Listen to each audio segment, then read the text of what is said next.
We love a lyric deep dive on this. And I have a question for you because Gemma, who is a big Cure fan, was like, no, I don't think that's what he meant.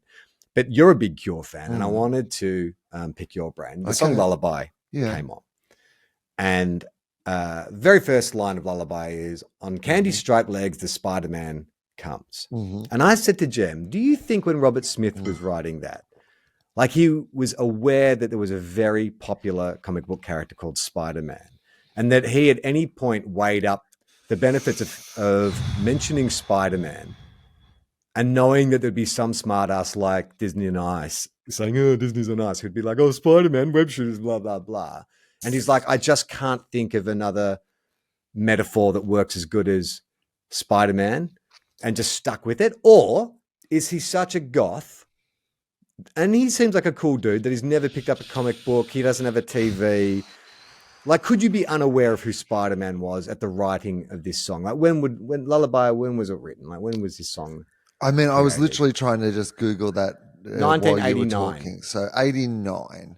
No way you would not know who Spider-Man was. There's been a TV series. I'm 14 cartoons. in 1989. So, like, just getting into the Cure, but definitely aware of Spider-Man. So, Robert Smith, I imagine, lives in a castle or something, and like he wouldn't read. He doesn't strike me as a comic book reader. I don't know. Like, I think goth and comic, there is some crossover. Maybe not to like your mainstream, but I think there's definitely I think of the Sandman and things like that have a very gothy crossovery vibe when it comes to graphic novels. So. But also, just Robert Smith, is he one of those people who only lives in his own universe and therefore isn't aware of popular culture outside? I mean, do you think in 1989, Spider-Man is popular enough that if you're writing a song and the very first line says, on candy-striped legs, the Spider-Man comes tonight, he's a popular enough character that like his bandmates or his producer would have gone, hey, Spider-Man is a super popular comic book character.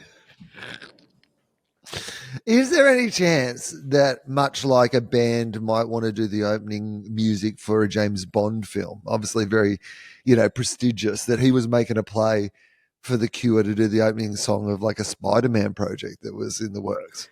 Well, I mean, who would direct? Tim Burton. I mean, it's 1989. Tim Burton's just coming off the back of Batman. Maybe Robert Smith saw Batman and was like, I love this gothic vision of comic books. I wonder if I could get Tim to direct. If I write the perfect Spider-Man song, could I get Tim Burton? Yes, or maybe he wrote a song that was all about Spider-Man, and at the last moment there was legal trouble, and so he changed it all to notness about Candy Stripe. But he was like, it used to be on, he shoots webs from his wrists, the Spider-Man comes. Or just like a gothy Cure version of like, Spider-Man does whatever a spider can, spins a web any size. Is it possible he could have written that? I mean, because it's obviously not about the Spider-Man. It is though. All right, let's just break down the lyrics just quickly because people like this, and I think it will. It's not like he mentions it once and he's like, you know what, I can get away. This is the premise of the song. On candy-striped legs, the Spider-Man comes softly. The shadow of the evening sun, stealing past the windows of the blissfully dead, looking for the victim shivering in bed. So it's kind of like a Sandman-y. Yeah. Like that seems, Sandman is like more your Robert Smith comic book. Like if he was going to read anything, like that's what it would be, right? Like, this is dark. This is a vision of terror at this point. Searching out fear in the gathering gloom, and suddenly a movement in the corner of the room.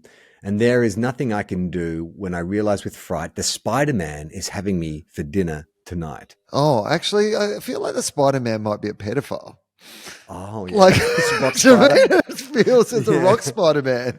And, is this about Jimmy Savile? I don't know. It just feels like there's a lot of trauma in this. I think people are still loving him. Okay, quietly he laughs and shaking his head, creeps closer now, closer to the foot of the bed, and softer than the shadow. Hang on, you just got me thinking though, like, is Spider-Man the comic book about a pedophile? Like, did Peter Parker, like, is he just kind of like had some kind of suppressed memory? Was like, oh no, I was bitten by a radioactive spider and stuff, and that's why I'm shooting webs all the time. Like, or is there something else horrible gone on to poor Peter Parker. Well, here's what I would say about Peter Parker is that this is Spent a lot of time with his Uncle Ben. It's true. But he's your friendly neighborhood Spider-Man. Whereas this seems like your unfriendly neighborhood Spider-Man. This is like an alternate version, right? This is the darkness. Reverse Spider-Man. Yeah. Okay. And softer than the shadow and quicker than flies. His arms are all around me and his tongue in my eyes. Be still, be calm, be quiet. Now, my precious boy, I think you are right on the money. Don't struggle like that or I will love you more. Yeah, this is like a real cry for help. This is horrible. Can someone check in on Robert? For it's much too late to get away or turn on the light. The Spider-Man is having you for dinner tonight. And I feel like I'm being eaten by 1,000 million shivering furry holes. And I know that in the morning I will wake up in the shivering cold and the Spider-Man is always hungry. Okay, so Robert Smith brings this song into the studio. Yeah. Hey, fellas, it's me, Robert Smith. I've just been jotting down a few tunes. I don't know, is that what he sounds like? He might be really well spoken. It's me, Robert Smith. Oh, I've got some songs I want to sing, all right? Like that. The first version is closer. The first one. So no, I'm going to drink a pint and get in a fight. Oh, I'm Robert Smith. Okay, it's me. It's Robert Smith.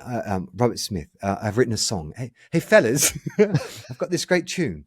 It's all about a time that I thought I... It's not a great tune. It's actually horrible. Fellas, I got a really sad song. Well, tell us something new, Robert. They're all really sad. Have you heard our music?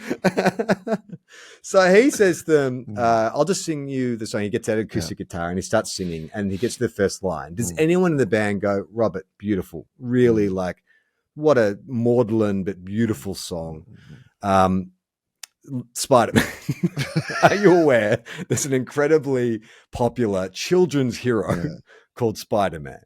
Well, so from memory, and again, I'm not sure, this could be completely fucking wrong, and I might be thinking about another song, but based on those lyrics, I think I'm correct in remembering that it's about a nightmare that he had when he was a kid, wasn't it? That's which makes sense with the lyrics that we've heard so far. So does Robert Smith in 1989 know who the friendly neighborhood Spider-Man is? I think so. But when he was like whatever age he was meant to be when he was having this dream about a Spider-Man coming in the middle of the night and devouring him and licking his eyeballs, maybe he wasn't, or maybe much like you were saying here's what I think. Okay, here's what I think. You know how you were saying before with Iona that sometimes you're worried about what will scare them, whether it's the pirates. You're never quite sure of exactly what the thing is that gets in a kid's head and gets like, so he's a kid, little Robert Smith. They've told him about this comic book superhero called Spider-Man. He's heard like his friends talk about Spider-Man. And of course, his young imagination, he's gone to bed at night and he's conjured up this image of this like horrible Spider-Man who's going to come and like attack him in the night. I did exactly that with the Elephant Man. Yeah. I'd heard about the Elephant Man. I'd heard, there's this like horrifically, deformed man. And in my imagination, he was a half man, half elephant, which was infinitely more frightening than what John Merrick actually looked like. I just pulled up the lullaby meaning on Wikipedia. So the meaning of lullaby has been speculated by fans, including a metaphor for addiction, depression, or sexual assault. Oh, there you go. we got that on a reading of it. Yeah, and Smith has offered multiple explanations as to its theme or content, such as nightmares or abuse. One explanation by Smith follows that the song is about the disturbing songs his father sang him as a kid. So maybe his father was singing the Spider-Man thing. Spider-Man. And the horrible endings that they would always have. Tim Pope, his longtime collaborator on many of his music videos, interpreted Lullaby as an allegory for lead singer Robert Smith's drug-addled past. Oh, okay. Well, you can sort of see that as well, because like spiders are a common kind of paranoid. Yeah, I feel like I got spiders all over me. It comes to me in the middle of the night, calls me. Yeah, okay. But still... Did no one say to him, Robert? But what about Spider-Man? This is all great. I absolutely agree with everything that you've said. And the fact that your dad would actually read to you like at night by the light of a green lantern. But I just need to say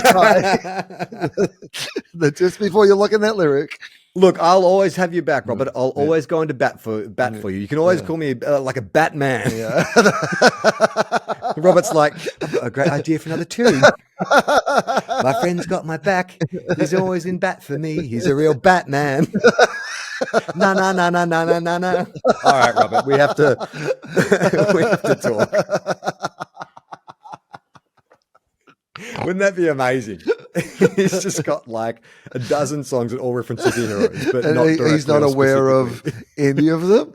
I've written a song about our band. It's called the Fantastic Four. There's 5 of us. Doesn't matter. 4 just sounds better.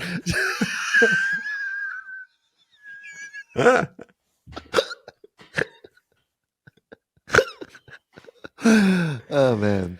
In 2019, a retrospective review, Raina Caitlin from Albumism wrote, "It's a thrillingly creepy song and it recalls a sense of claustrophobia prevalent in The Cure's canon. And this time more than others, Smith seems a little intoxicated with the idea of surrender." Smith's detailing of the Spider-Man coming along to envelop and devour is classically The Cure, while the tight haunted house vibe of the song is another winner. In the music video, it features Robert in bed in the dream sequence, and the rest of the band playing tin soldiers who sporadically appear throughout the music video for a few seconds. In the music video, during which Smith plays both the cannibalistic Spider-Man mentioned in the lyrics and the intended victim, it concludes with him being swallowed by what appears to be a giant spider. But the spider is him. He is the spider. I think it is. I think I'm actually moving away from the molestation. I'm Spider-Man. He's saying. With great power comes great responsibility. That was one of the original lyrics.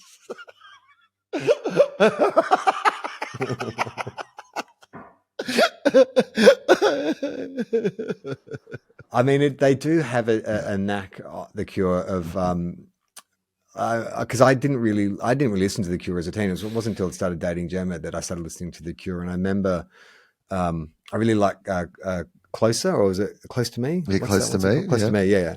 And such a sexy song, you know. And then I really listened to the lyrics, and I'm like, is he talking about killing himself? This is really dark shit. Yeah, exactly. It's like, I was thinking it had like, this is like a sexy, put it on when you want to get intimate. And it's like, yeah, baby, I love you so much. I think I'm just going to hang on my head from the door. Yeah, I mean, that opening lyric of, I've waited hours for this. I've made myself so sick. I wish I'd stayed asleep today. And you're like, this is fun.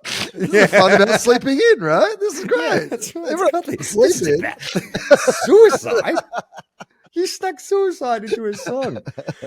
To see the full video, join our Patreon. Patreon.com/Tofop.